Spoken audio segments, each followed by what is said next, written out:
there was a murder committed in a house in Krypton. Detective Luther and his team are in charge of figuring out who killed the victim. They found a hair on the victim's body that they believe came from one of the suspects. All suspects were determined to have potential motives. Suspect 1 is a disgruntled ex-employee of the victim. Suspect 2 is a maid who was recently fired from the household. Suspect 3 is an ex-fiancé who caught the victim having an affair. And Suspect 4 is Suspect 3's father, who was reported by others to be very angry at the victim for breaking his daughter's heart. The investigators took the hair they found and ran the DNA through gel electrophoresis to test at 2 different loci.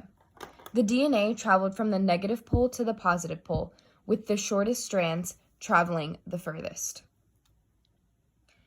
The DNA must be a perfect match at all of the alleles in order for it to be potentially that suspect's. So when we test the DNA at this allele, we see that suspect 1, 3, and 4 match at this allele. However, we can eliminate suspect 4 because it does not match at this second allele. Suspect 3 and suspect 1 match at this allele, so they are potential DNA matches.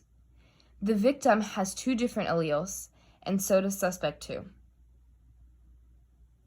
Suspect 4 is the father of suspect 3, and therefore they have one of the same alleles. In order to make sure that the crime scene DNA matches the suspect, they have to do gel electrophoresis at a second locus. So from here you can see that the crime scene DNA hair matches suspects 2 and 3 at this first allele, and matches suspects 2, 3, and 4 at this second allele. It does not match the victim or suspect 1 at either alleles, therefore they can both be ruled out. Although it matches suspect 4 at one of the alleles, it does not match at the other, therefore he can also be ruled out. This is consistent with the fact that suspect 4 is the father of the suspect 3, and they will have one shared allele. Suspect 2, we know from the first locus, was not a match for the DNA. Therefore, suspect 2 can also be ruled out.